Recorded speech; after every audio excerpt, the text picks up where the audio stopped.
Hello, beautiful people. In today's episode, I spoke to Mike Vacanti, and Mike is the personal trainer for Gary Vaynerchuk and just an all-around sound dude. In this episode, we spoke about how he got the job working for Gary, why he's not really posting on social media, and we even touched on meditation. This was a really, really fun episode to record.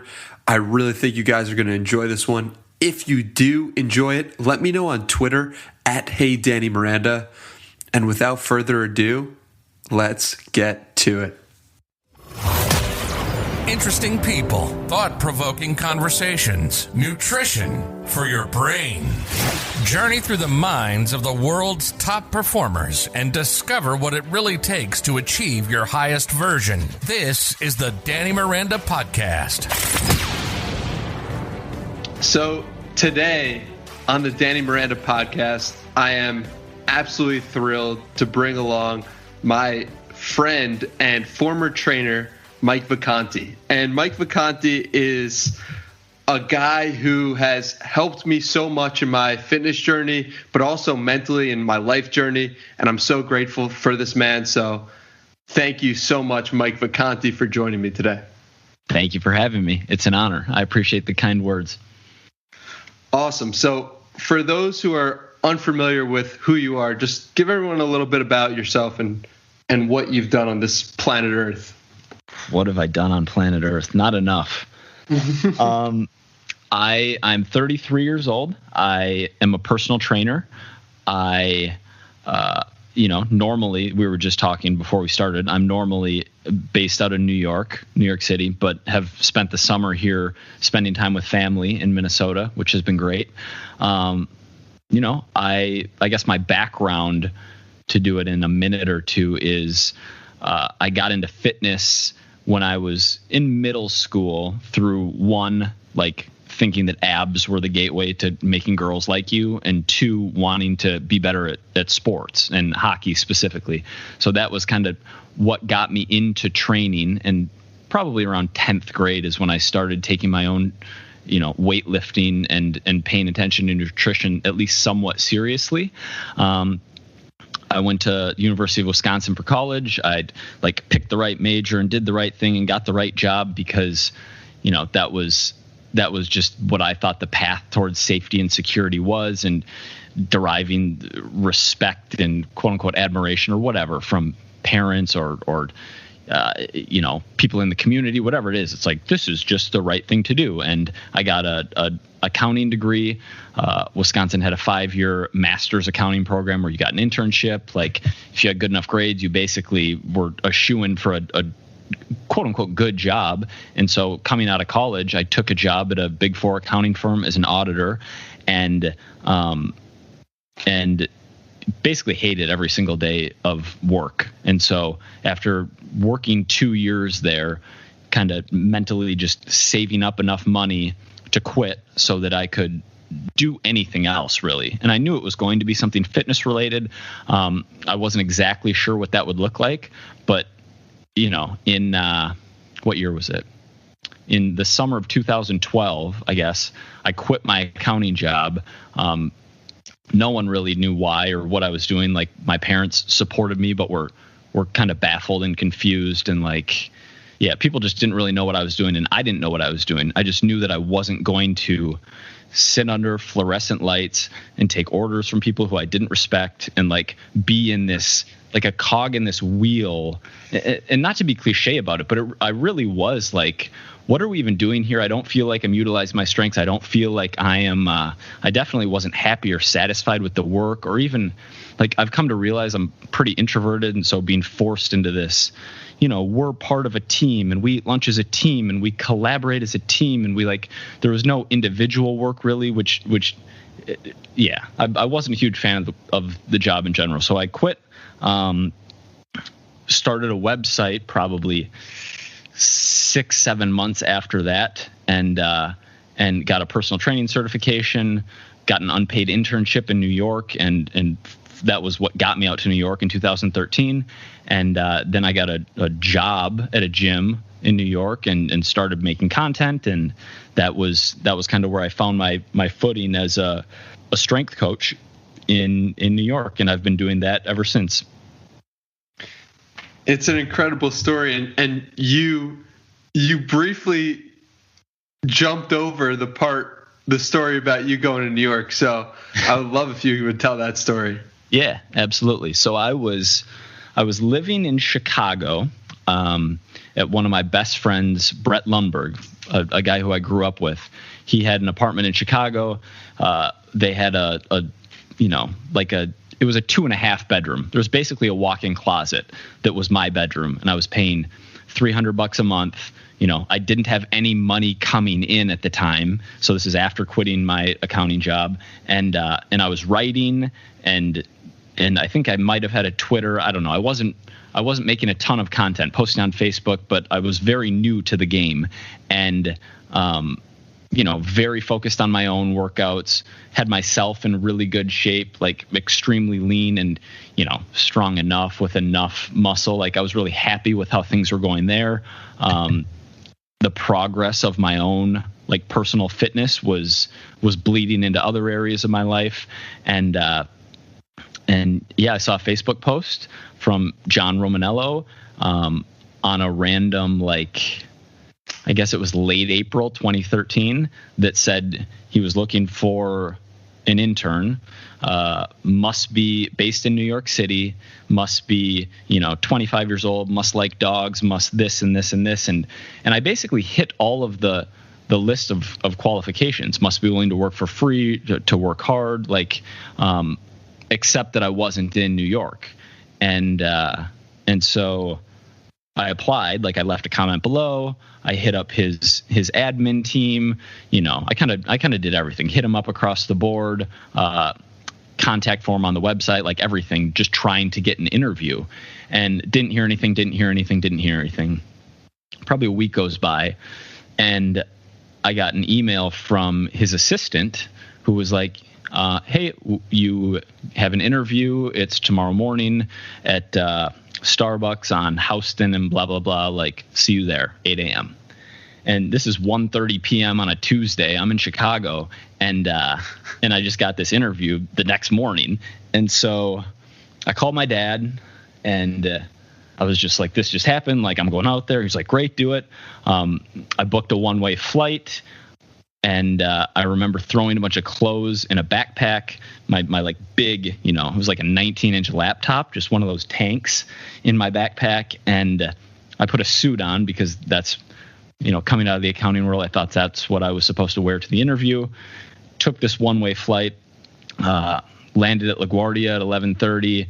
I had a friend living in Harlem, and he kind of gave me directions to get there. And he was nice enough to come meet me at the train station or the subway station up on 125th Street. So took the bus in, I think, from LaGuardia, and subway down with him, slept on his couch, got 3 hours of sleep, woke up, navigated the subway system down to, wherever it was, and interviewed, got the job. And with the savings that I had from both playing poker and then working that accounting job and spending as little as possible, I was able to bridge that gap of time where I was working for free, and then eventually he started giving me a salary. I also got a job working 30 hours a week training clients in person, and so things started to snowball from there.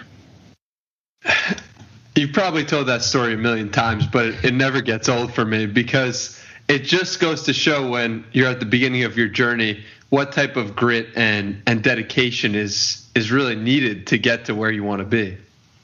Yeah. Thank you. And it's was it just a no-brainer to you that, oh, this is what I'm going to do? This is the obvious next step? Where does that come from to just hop on a flight one way to get, how many people would have, how many people saw that and didn't do anything, but you just thought oh, this is the path. This is so clearly what I need to be doing. What was going through your head there?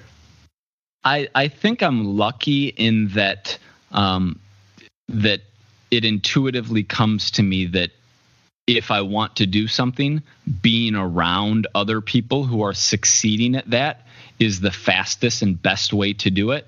And nothing else really matters, right? Like, I was very gracious to my friend for letting me live with them for those 6 months in Chicago, but I didn't have ties there. I wasn't concerned about the fact that I wasn't going to be getting paid. Like, people are very, I don't want to say entitled, but like some people have a real aversion to quote unquote working for free, but you're actually not working for free. Just because you're not getting a salary or getting an hourly rate doesn't mean that you're not working for free, because you're getting paid in experience, you're getting paid in relationships, you're getting paid in just exponentially faster learning, right? Like, I got out there, I got to help him run his customer service on his book launch.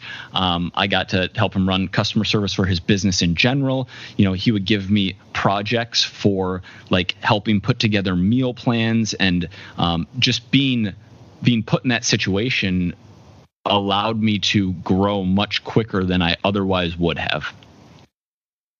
That's amazing. And it's so true that we so often think, oh, what's the best paying job? Thinking that paying is only in money, whereas there's so many other factors and so many other ways to get paid. And you so brilliantly explained that and demonstrated that in the story.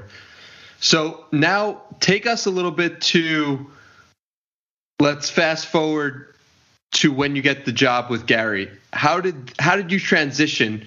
How did you parlay that experience with John Romano into becoming Gary Vaynerchuk's personal trainer? Because I think that a lot of people are going to be like, okay, he moved to New York City, but how did he become the trainer for Gary Vaynerchuk? So love to hear that. You know, I don't know how much credit I can take.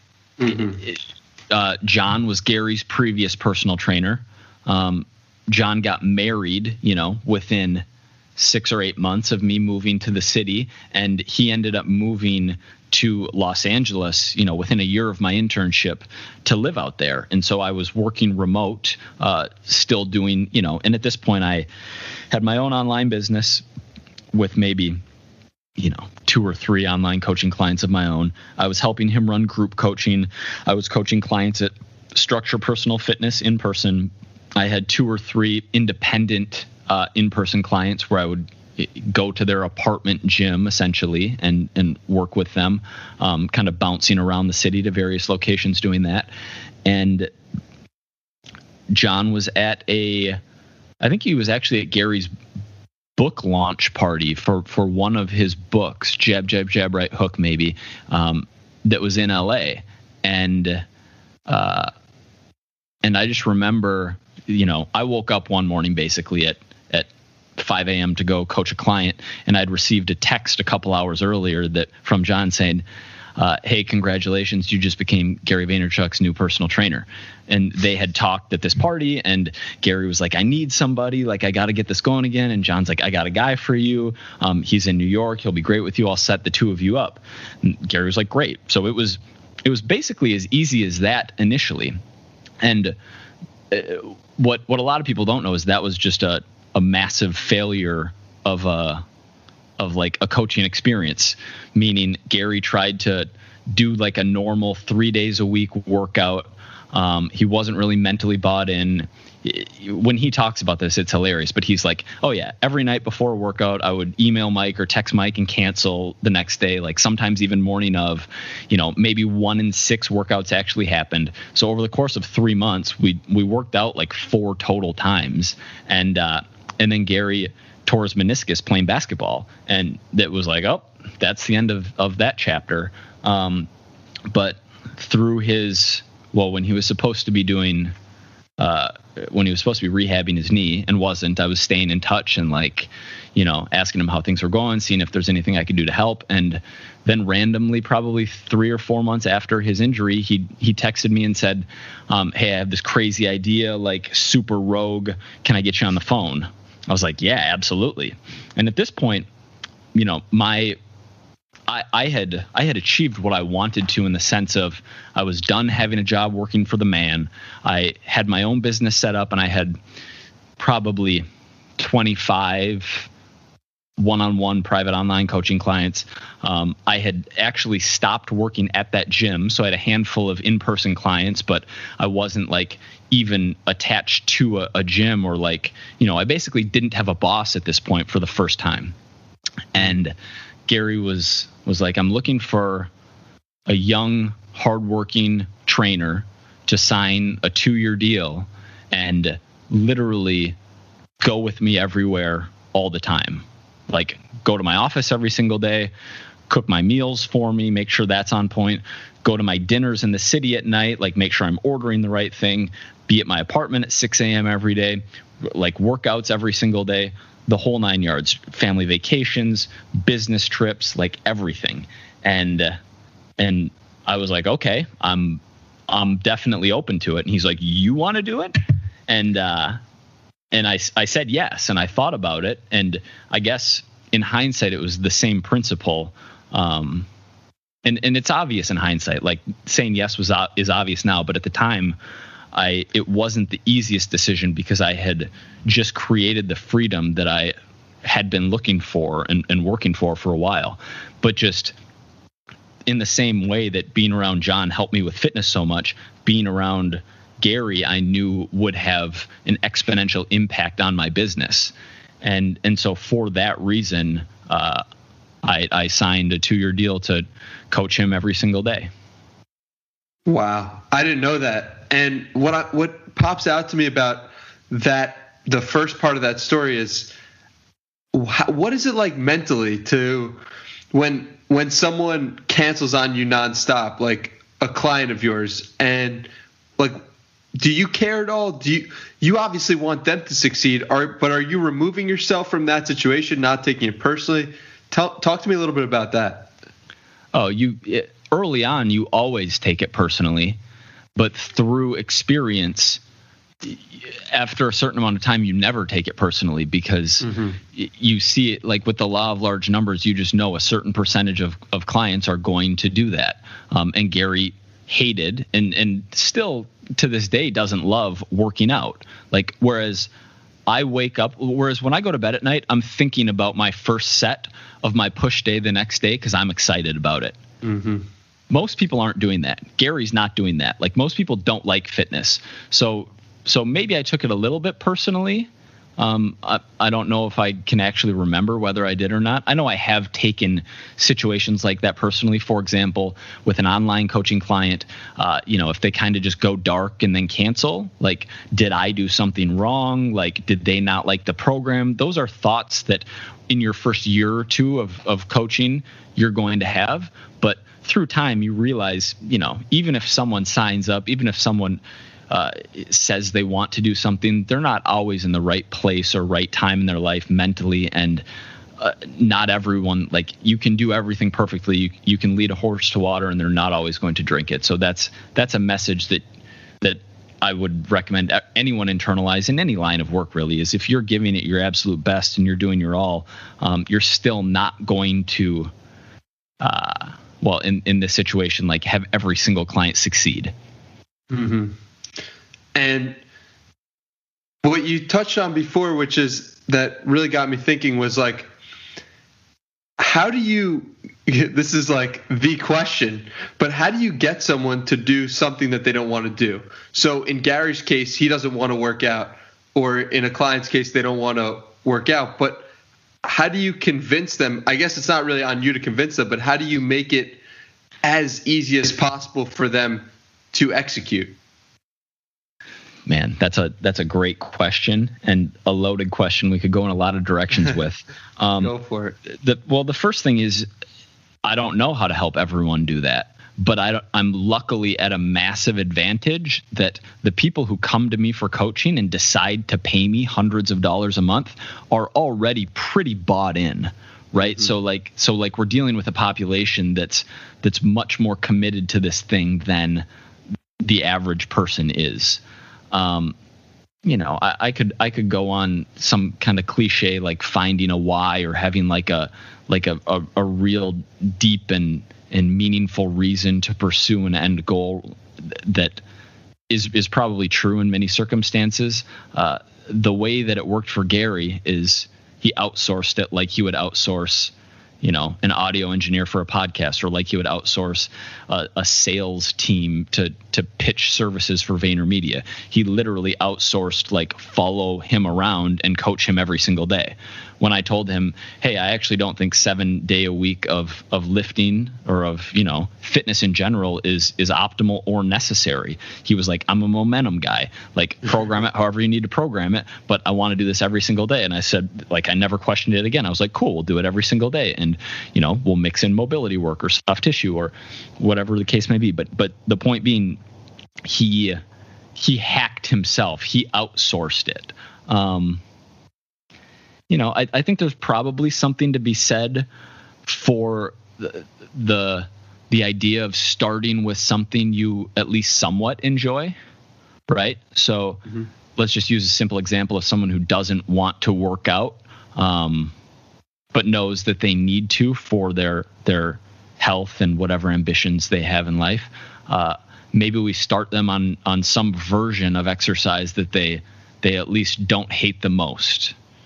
Right. So say we're dealing with someone who played college football and, liked playing football, but their back was all jacked up from deadlifting with bad form back in the day. And, like, compound movements are their worst memories about training. And they've gained 100 pounds of fat since then. And it's 25 years later, but they need to get back into fitness.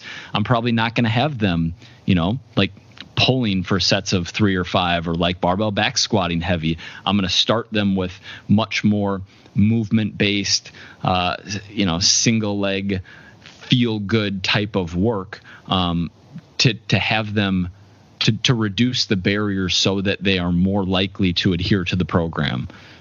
So there's an example of, like, starting someone somewhere that they at least don't hate as much. And we could even go with, like, something more simple. Okay, you don't want to go to the gym because you've never spent time in the gym and you're intimidated by all the dudes in there on steroids walking around with, like, their stringer tops and their nipples hanging out and grunting and da-da-da.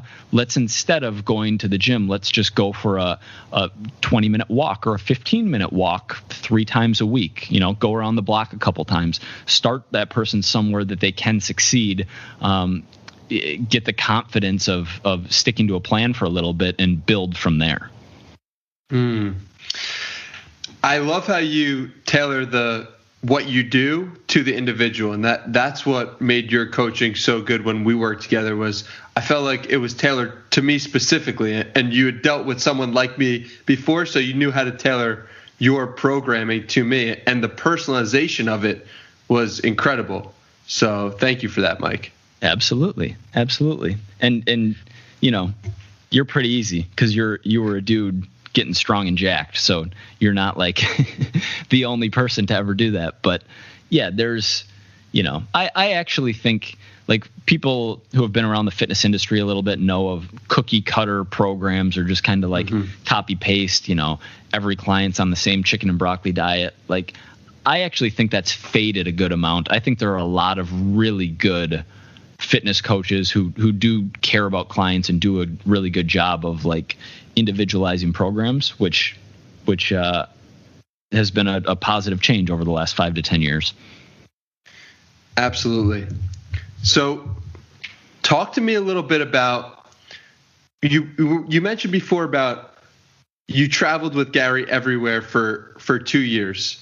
Talk to me about that experience and what it did to your mental, and was it difficult, harder than you expected? Tell me about that experience, because I'm so curious. It was easy. Like,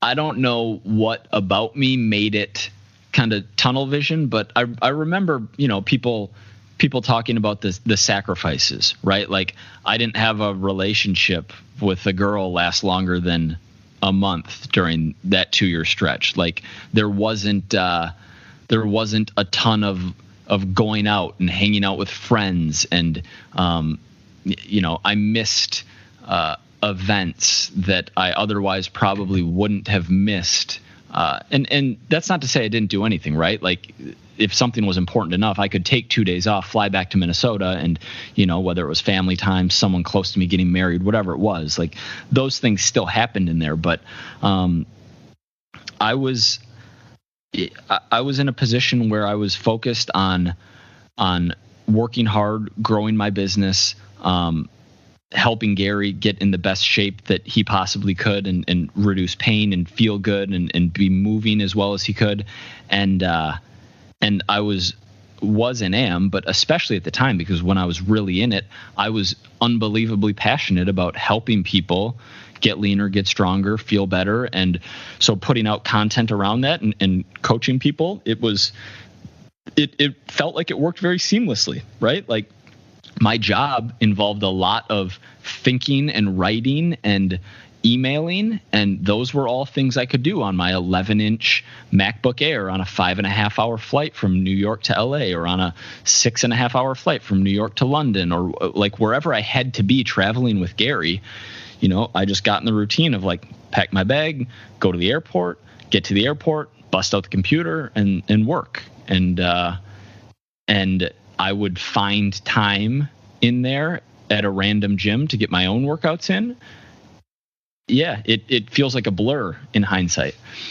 Something a lot of people ask is like a kind of number one lesson, or the thing that I really took away from coaching him, which has maybe changed a little bit over time, but the seeing his schedule and seeing his ability to work really hard and consistently for long periods of time, and seeing like the effort that went into that, and seeing that it was a choice that he was making, really unlocked something for me, because I think a lot of us think that, or at least I know that I have thought at times, that some people are fortunate or lucky in their ability to work hard, whereas it after starting with Gary seemed like it was a choice. It was a controllable piece of the puzzle.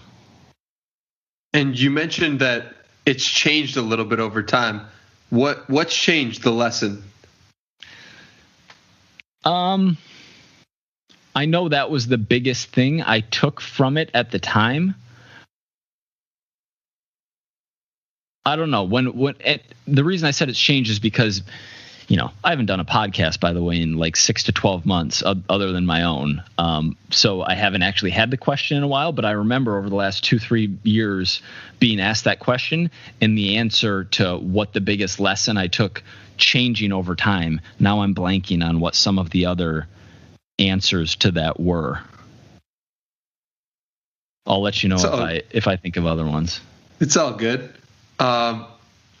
So now I want to fast forward to present day, or closer to present day, when you launched this podcast with Jordan Syatt. And you've put out content in vlogging, and you've put out content in writing. What has podcasting taught you, I guess, about how to produce content, or what has it taught you in general?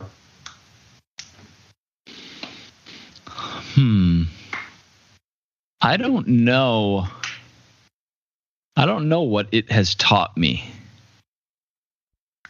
I haven't really thought about that.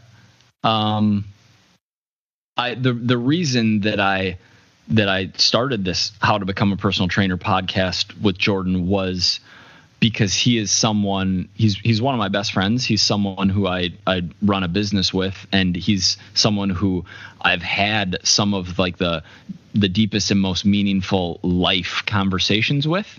And he knew that podcasts do well for, if we back up half a step, all of content is, most of content is marketing, right? Like content marketing, it's towards some end. And then there's a sliver of content that's also art, which I actually think of your newsletter and what's on your blog as that, which is the stuff that I like to consume personally. And then we have another like I won't call it a sliver, probably a big chunk of content like Instagram and more of the glitzier places specifically that is just feeding this validation like dopamine machine.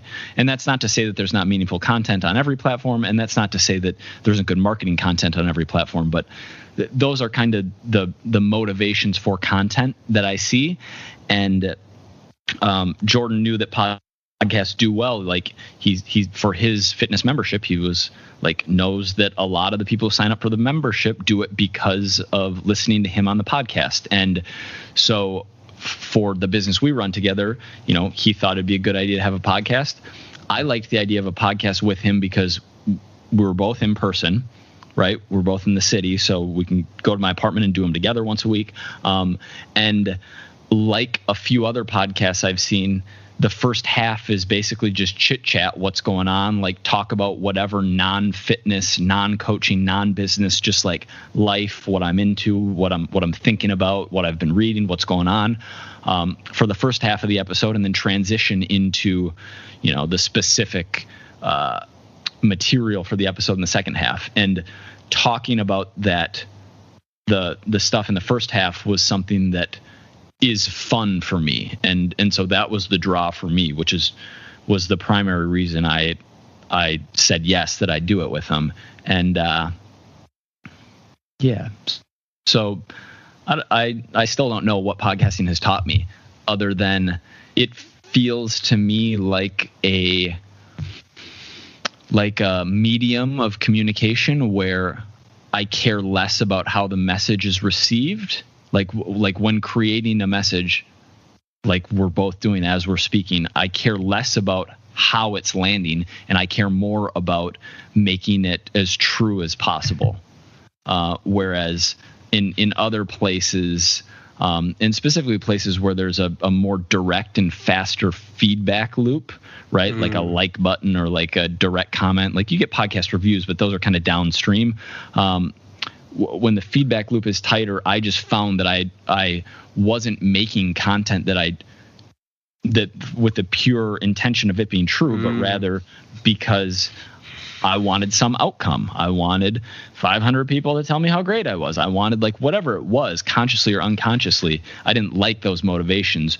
Whereas on the podcast, it feels like I can say stuff that I know will piss people off and people will disagree with, but I don't care, because in the moment when I'm sitting on my couch with my friend, like I'm just telling it like I see it.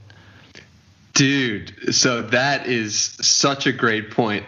And I think what you're hitting at is like the judgment. We sometimes judge ourselves when we put out content, specifically when it's like Instagram and the likes are coming right away, or Twitter when the likes are coming right away and the comments are coming. But when it's a podcast, we're just talking on the phone. It's like you're not going to get that immediate validation of, oh, did I say something right? Oh, did I say something wrong? And that's such a good point that I've really never thought about. So thank you so much for that. Holy smokes. Yeah, man. Yeah. So I guess you touched on a little bit in what you're talking about with podcasts, but I've noticed, haven't been posting on Twitter and Instagram. And is the reason for that because you analyze your own mind and your own intentions and you said, oh, I don't like this, I'm going to steer away from that? Or was it something else? I wouldn't say I analyzed myself more than normal, other than I think the reason is more that I've had much less of a focus on growing a business. And absent, like if it's not content marketing, why am I posting? And the only other reason for me is to have people tell me how great I am. Like it not even consciously, but that's like why I would be putting something out. And yeah, like absent the primary purpose of the machine, which is have more people, sign up to be online coaching clients, or more people like bring attention for whatever reason to grow a business, I don't see a purpose for making content, or at least not one that I'm passionate about on those platforms specifically. If having fun is a reason to to make content, then I am doing some of that on the podcast, and obviously the podcast is content marketing for the fitness business mentorship that I run. So that's a reason there. But yeah, I guess that's the reason I haven't been making stuff everywhere. I also think it's kind of silly that there's an expectation that everyone who ever makes stuff anywhere should continue to always make stuff everywhere. And I get, I'll go in my DMs once a quarter and like poke around for 7 minutes before I'm like, all right. Where people are like, are you okay? Is everything okay? And it's nice. It's I actually find it a little weird that so many strangers care about me. But I get that it's coming from a good place on their end, and it's good intent. And so it is a nice thing, but it's funny that, like, when I think of myself over the last 7 years, the times when I'm most quote unquote okay or like doing best are when I'm not wrapped up in the machine. Well, and by the way, yeah, in like 14 months, I have a book launching. So I will definitely be making vlogs and posting on Instagram and tweeting and like doing all of the things. But right now, when the only reason I would be doing it is to have strangers tell me that I'm smart and great, like, I don't want that for myself. Yeah, that makes complete sense. And I love your self-awareness, man, of like, this is why I'm doing something and that's it, And I do find it interesting that we often need to, we feel the need to say, oh, I'm leaving this platform because X, Y, and Z, I'm taking a break. And if you don't do that and you don't say that, then it leads people to believe for some reason that you're in a different place, you're mentally. And it's interesting to think about it. And you are doing the experiment firsthand, and it's really cool to see. And guess what? Maybe I'm wrong and everyone else is right. And maybe if you're going to post consistently for 6 years and then just not do anything for like a year, maybe you should say, I'm not going to do anything for a year. Like maybe that is like a courteous and like level-headed and appropriate course of action. But I don't really have a timeline for not making stuff other than,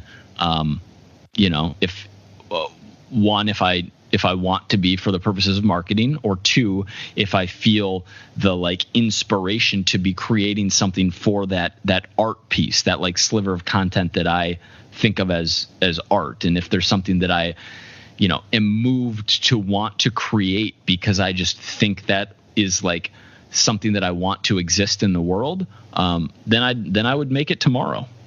I think there's a massive, sorry to cut you off, I think there's a massive benefit to that. Because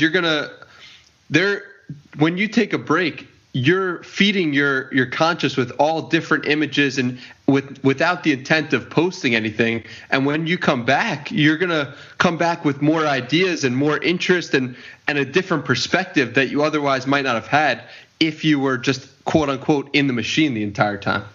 Yeah, I think so.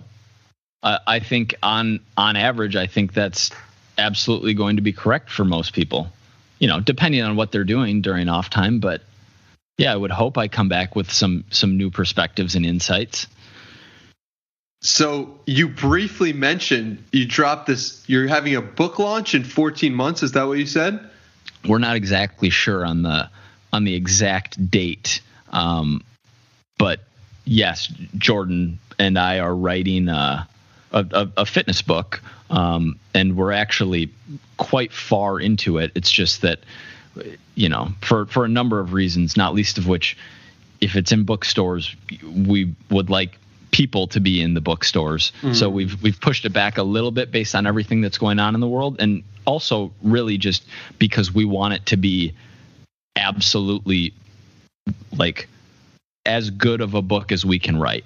So we've had a bunch of sessions of sitting down together with a Word doc and just, one word at a time, hammering this thing out. And we're both extremely excited with how it's coming along. But from the process of like, there's a bigger gap from sending in the final manuscript to the publisher until the launch than I had initially anticipated. So I think fall of 2021 is probably going to be the launch time frame. Awesome. I'm totally looking forward to checking that out.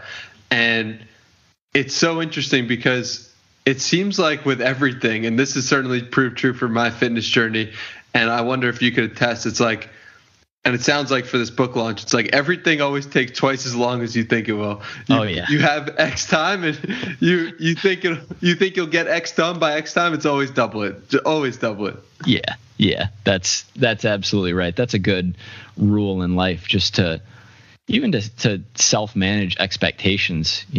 Because half of most battles is just not quitting, and the discouragement that can come from not achieving something or achieving it in the time frame that you expected can be discouraging and can make people quit at certain things. So that's a good rule. Just double the amount of time. So talk to me a little bit about like what your goals are today. Like, are your goals based on fitness mentorship? Are your goals based on training? Are your goals based on something else completely different? What are your goals based today on, Mike Vacanti? I never thought I would say this, and I think I've heard people say this and been like, man, what a dope. But I don't know if I have goals right now. And that's coming from someone who, like, going way back, being cut from the 8th grade hockey team and having to go play at my crosstown rival. Like there's like goals for the summer, there's process-oriented goals, results-oriented goals. I'm going to make this team, and then I'm going to bench this much, and then I'm going to get this lean, and then I'm going to get into this school, and then I'm going to get this grade, and then I'm going to get this job, and then I'm going to make this much money, and then I'm going to get this lean again, and then I'm going to, like, there have always poker-related goals. I'm going to play this many hands. I'm going to have this win rate. I'm going to win this much money per month. Like, all of these, I'm going to meditate twice a day. I'm a goals guy to the core. And right now I'm like, I do a podcast a week. I'm taking my own fitness super seriously right now, and nutrition too. I'm just trying to get stronger and build some muscle while staying relatively lean. But I've been tracking for the last few months and lifting 4 to 6 times a week. So that's been an anchor. I guess you could say a goal of mine is getting 9 hours of sleep every night and like properly managing and regulating caffeine intake. And that's been quite successful. But these aren't things I'm thinking about in the context of like write down 5 goals, look at them every night before I go to bed and every morning and like trying to achieve them. It's more interest based. It's more like, what am I actually into at this point in time? There's stuff on the personal side that I probably won't dive into, but like being quite introverted and also having like a chip on my shoulder, like independent, hardworking mentality was unbelievable for growing a business and also building a body. Like it is a mega advantage in certain areas of life, and in other areas of life, like interpersonal relationships, it's not necessarily the best quality to have. So like, kind of trying to improve certain relationships has been something that I've been focused on and putting effort into. But yeah, doing things that like without the expectation or the pressure of needing to do them, but just doing things because they're what I want to be doing. Getting outside, getting 30 minutes of sun a day, like moving, twisting, jumping, reaching, like actually moving my body the way I feel like it's supposed to move so that I feel as good as possible. Yeah, I don't know if that answers the question, but that's what I've been doing at least. It sounds like you're in a really healthy place with life. That's what it sounds like. It's also I should probably be doing a better job of being fortunate that I can be doing this, because people working full-time jobs, or people who are forced to be in a certain location, like hunched over a computer, or people working, night shifts, like people who are forced to do things they don't want to do. I'm in a position where I've created some leisure for myself and the ability to have the flexibility and lifestyle. So, yeah. Well, talk to me a little bit about gratitude, because part of the Danny Miranda podcast is all about just making the world happier, healthier, and wiser in some sense, and letting people be grateful. And so what are you grateful for these days? I'm grateful for my health. I'm grateful for, I've always thought that one of the absolute biggest advantages that anyone can have in life is having two loving parents. And I'm unbelievably grateful for that. I'm grateful. Like, I think I don't really want to go down this route because I don't know the social science or like the research that well, but I know that I'm like at least average intelligence, or maybe like slightly above average if you look at the entire population. And I know that at least a core component of intelligence is genetic. And so if you look at like the bottom 10 or 20 percentile on the distribution curve of intelligence, like that's a massive disadvantage. So I'm grateful that, I am who I am, and I should probably be doing more with that. I'm grateful that I have coaching clients who help me pay the bills and support me in exchange for me helping them achieve their fitness goals. I'm super grateful for being born in this unbelievable first world country that, like, it's really random, right? Like, whatever your outlook is, you could be a devout Catholic, or you could be like a staunch atheist. And either way you kind of look at it, you coming into existence in life is like, it's pure luck whether you're born in like a terrible situation in straight into poverty, in a place without food and water, and like with insane amounts of violence, and like where your risk is so much higher, or a place like the United States to a good loving family. Like, stuff like that is what I'm grateful for. And thank you for getting me to think about it. Well, you gave me the floor with saying that you should do some more appreciation. So I had to ask, and you raised so many good points and things that, when I was so heavy into consuming Gary Vaynerchuk's content, like I would say circa 2016, 2017, that's what I realized, man. I was like, oh my God, this is crazy. Like, what are the odds of being a human being, and what are the odds of living in the United States? Like, you really have so much going for you if you're in that situation, and I'm grateful for it as well. So thank you for just bringing that all to the table. Yeah, man. What do you have any kind of like gratitude practice? Because there is one of the funniest, like, it's almost become a meme. It's completely true, but I find it funny because I've heard it so many times. But when people ask Gary, like, what drugs are you on? And he's like, gratitude, man. Like, but it's true. And by the way, it's true as someone who's like very, very inside with him, that he doesn't and wouldn't take any like amphetamines, cocaine, like whatever, literally none of that. But like, gratitude is something that you need to consistently practice to derive the benefit of. So I'm curious if you have any kind of specific practice. I don't specifically, other than asking my guests on this podcast what they're grateful for. But what I've found is that meditation makes me so grateful for everything. And if you think about why that is, just like I try to think about why that is, and it makes me think about how when you're removing all inputs, like no sound, you're still hearing stuff, but no sight, obviously. You're barely smelling anything, and you remove all these inputs. It's like when you actually do receive those inputs, and you're like, wow, that's a tree. Oh my God. And it makes you appreciate just how incredible that there is anything at all. Does that make sense? Yeah, absolutely. Yeah. So just staying consistent with the meditation practice has made me look at animals. And I've said this before, but I've never looked at an animal before doing meditation and been interested in it at all. But after doing meditation, I've suddenly become so fascinated with following bees around, squirrels. People probably think I'm crazy, but I'm so fascinated by what is around us now.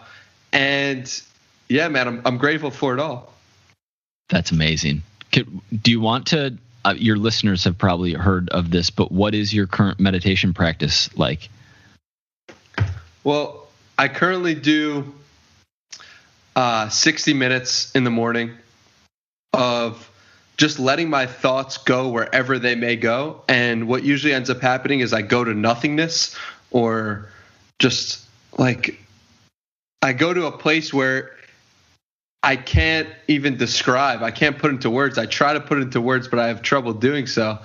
And I only get to that point because I just sit there and I just go through all of these filler thoughts, basically. But what about you? Do you have any consistent meditation practice?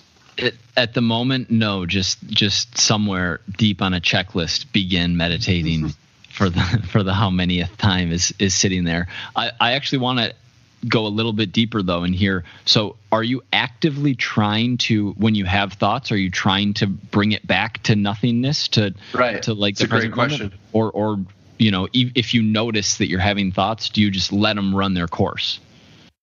It's a great question. So I either go into a session with one of two, with either choosing one of two paths, the two paths that you just described. But what I have been doing recently is just letting myself have thoughts, and almost like not judging myself for having thoughts, and just following those thoughts and being aware of them.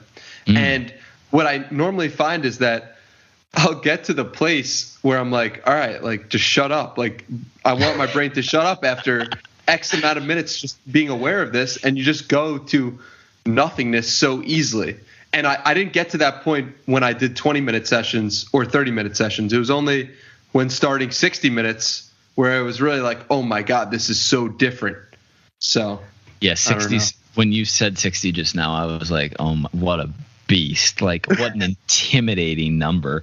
20 is the most I've ever done consistently, and that's feels like a lot.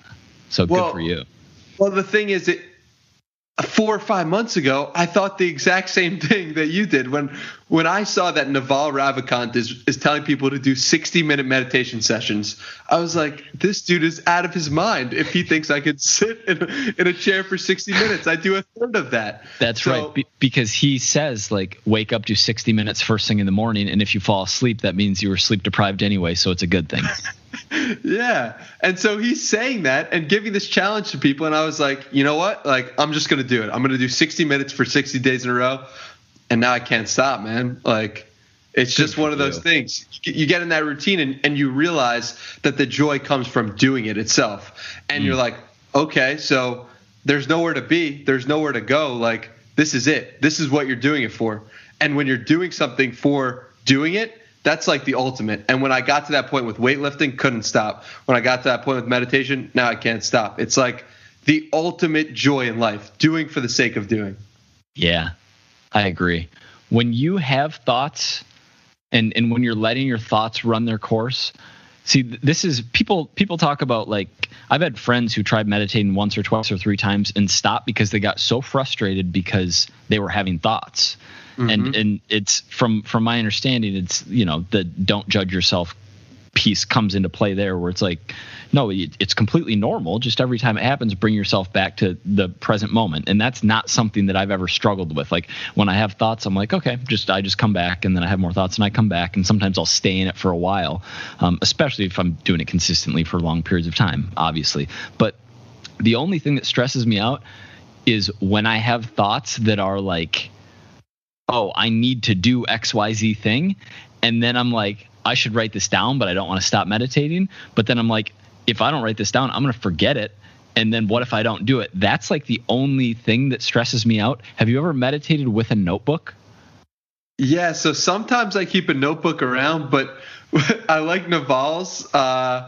His thought on this is like, if you don't remember it, you weren't supposed to remember it.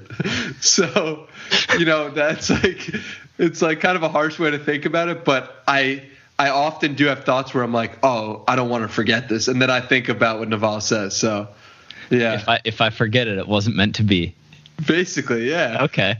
And it's an interesting way to think about it. But, it's just one of those things where, you mentioned before about people getting mad about like having the thoughts. And I think what a lot of people miss about meditation in general is just that, like, you're supposed to have thoughts. The point is to be aware of it. Just because you have thoughts doesn't mean that you suck at meditation. You can't suck at meditation. There's no such thing.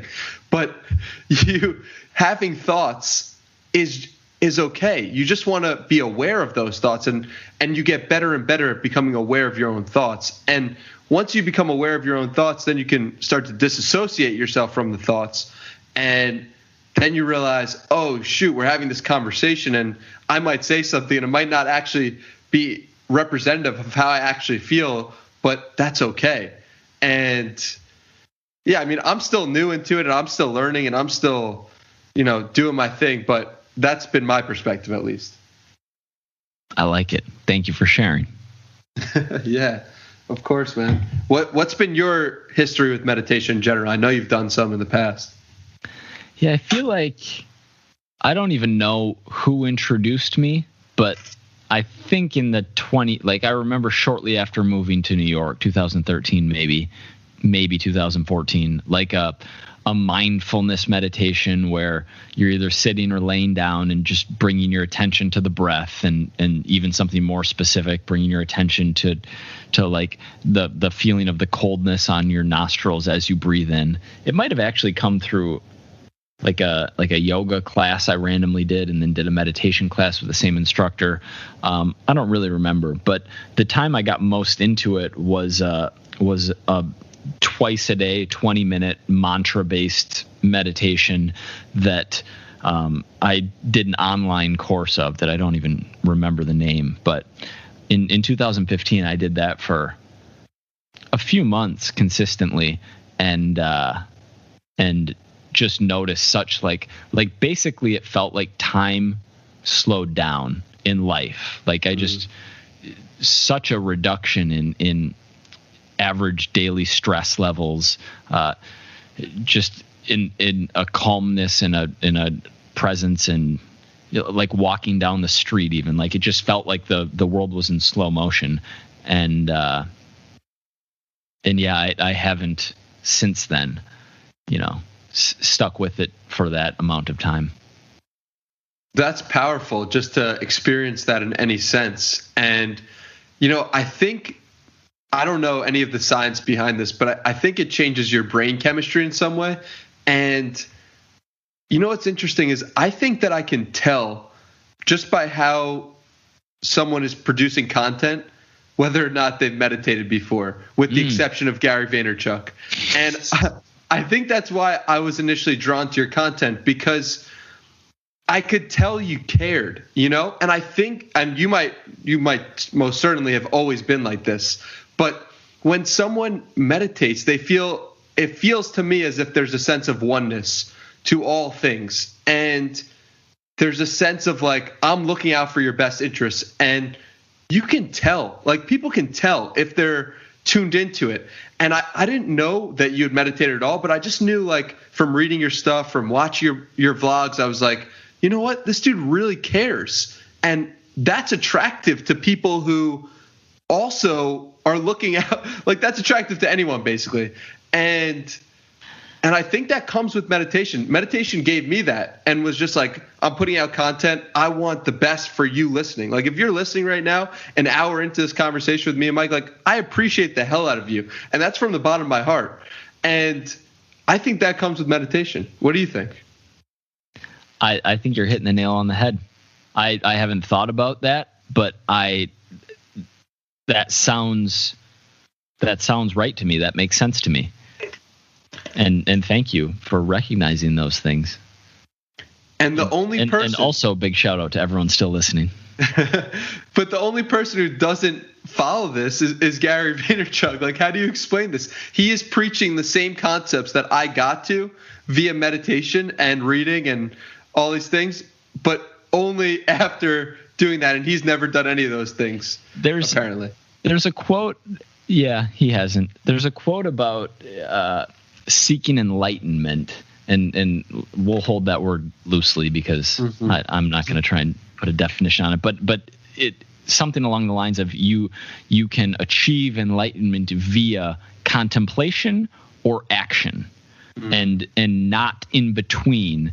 But you can either fight the battle or you can sit under the tree, and both are ways to get there. That's so fascinating because you have books by just like the modern warrior who seems enlightened is like Jocko Willink, right? Yep. And then you have like people who are just like Eckhart Tolle sitting under a tree. It's so fascinating how some of the things that they're saying are exactly the same. Bro, isn't that crazy? I love that before you listed either of those individuals, when you started talking, those were the two people who I had in my mind, or the two like poles too. I was going to go deeper to like the Book of Five Rings, but Jocko is just the first person. And it's crazy, right? Because they're talking about the same things and they have the same message and they have the same love for the fellow human being. And they've seen such different sides of the world. So just something to think about, I guess. Yeah. Yeah. So I guess that's my explanation on how someone can maybe get there without, putting in the reps sitting on the floor. Yeah. Although I don't know of anyone that meditation would hurt. Right. And I don't know of anyone that work would hurt as well, So yeah, true. They're both great elements to find the truth of who you truly are. Well said. All right, brother. Do you have anything else to add to this wonderful, wonderful podcast before we wrap this baby up? I don't. I'm down to keep jamming. I'm having fun. I don't know that I have anything pressing that I need to say or need to get off my chest, or that I think is necessary for someone listening or will really hit home. Well, I appreciate the honesty. And I'm not just gonna You're not just gonna throw out something crazy. I'm not just gonna start riffing one-liners and I don't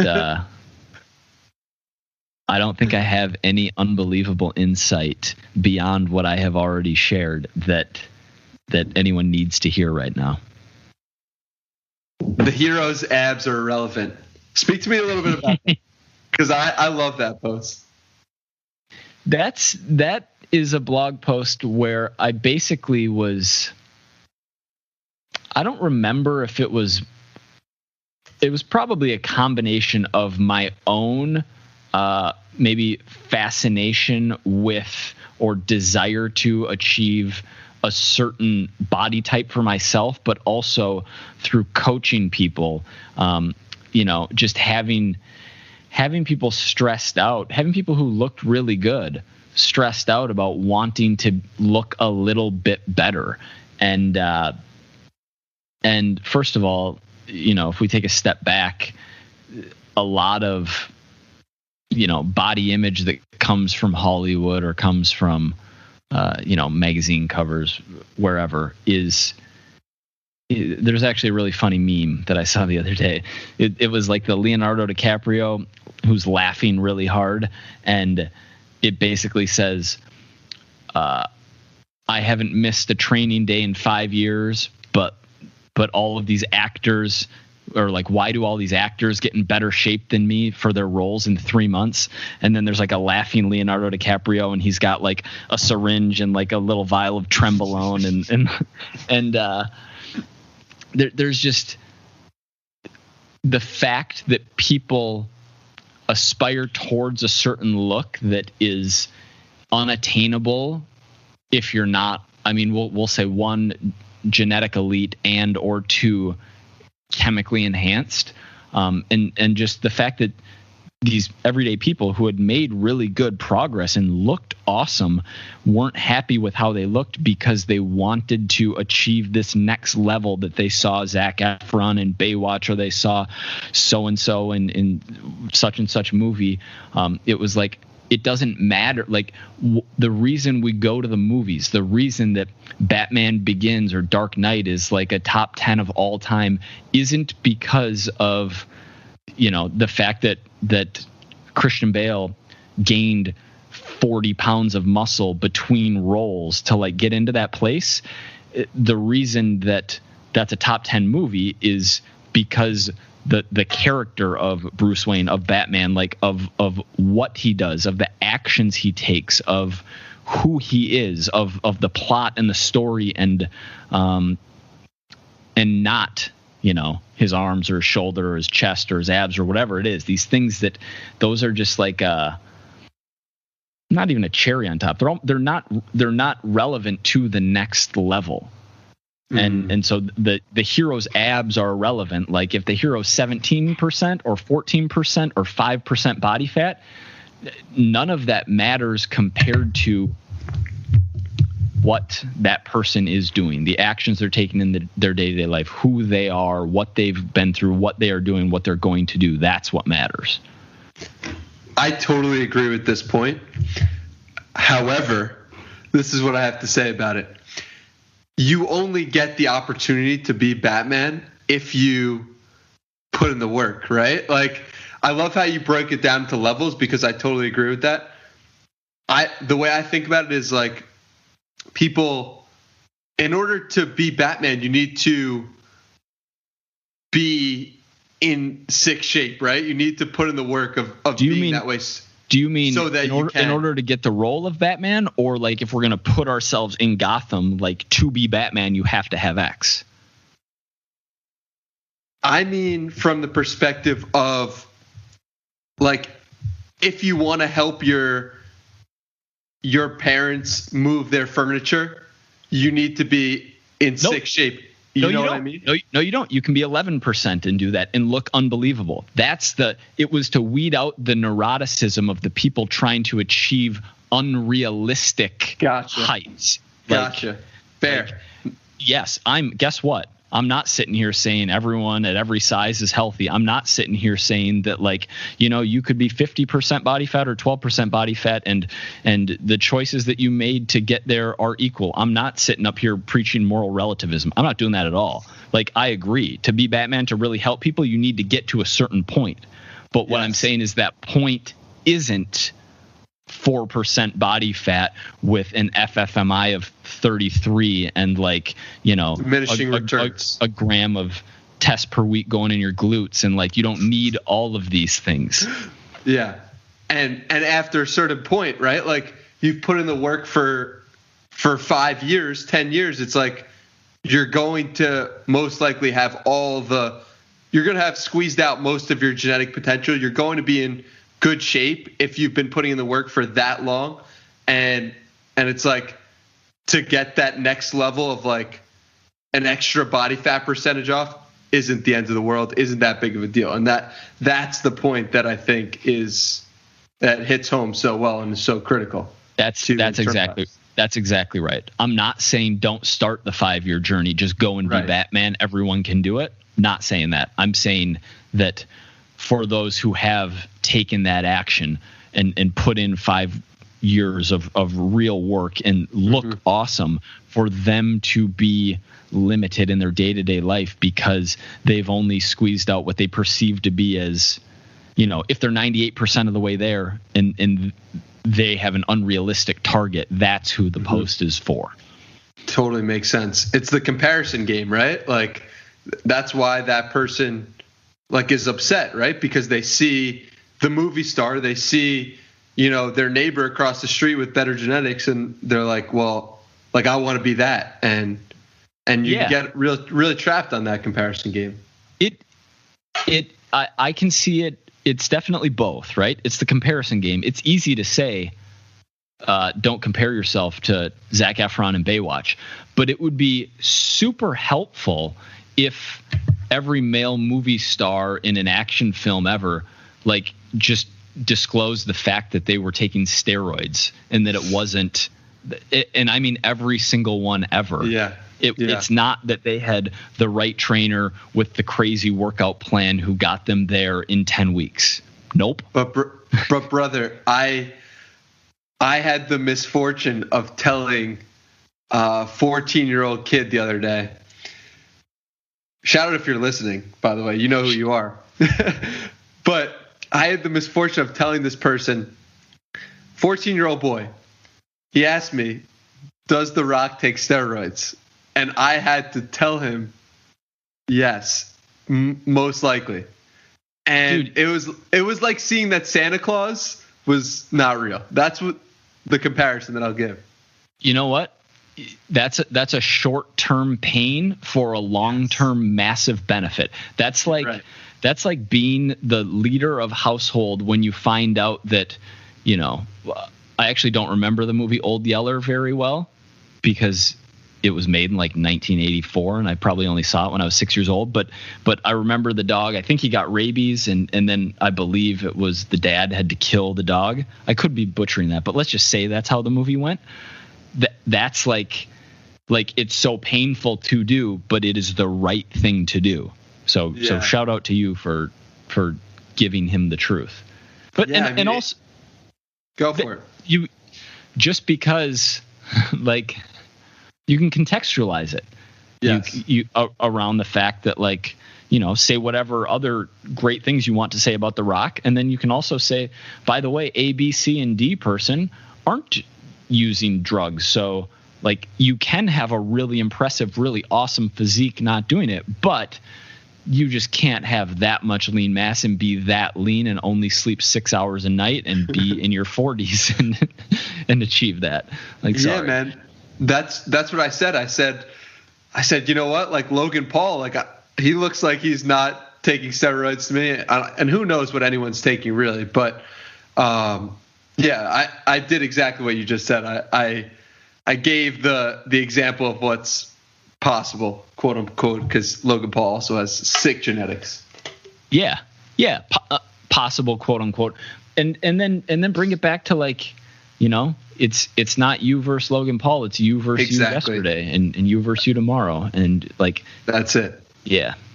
Always, and it's understanding that if you just got better than yourself 3 months ago, which is almost always possible, getting better than yourself 3 months ago, you're winning. And that was something that is obvious to me today. But when we were working together in the beginning, that was the key point that hit home, or one of the many. And I'm just grateful for that, bro. Awesome, man. Yeah, I'm glad. I'm very happy to hear it. Okay. Where can people find you, brother? On the social medias, on where would you like them to find you? If people want to get in touch, they can shoot me an email at mike@ontheregimen.com. I have a lot of YouTube videos, Mike Vacanti. If you want to go digging there, my website is ontheregimen.com, and I'm not super active on social, but you can find me at Mike Vacanti. Awesome. But if you want to say what's up or ask a question or anything along those lines, you can just shoot me an email. Awesome. Well, thank you so much for the time. Really appreciate you coming on here. One of the first guests for this brand new podcast. Hopefully many, many episodes. And thank you for putting up with myself for an hour and 15 minutes, brother. Really appreciate you. I love talking to you. And, this is the first time we've done it formally and recording it, but this was great. You're going to kill it at this. And I'm excited for what lies ahead for you. Thank you, brother. It's going to be a fun journey, and hopefully we'll get you back on this podcast soon enough. I love it. I would love to. Awesome, bro.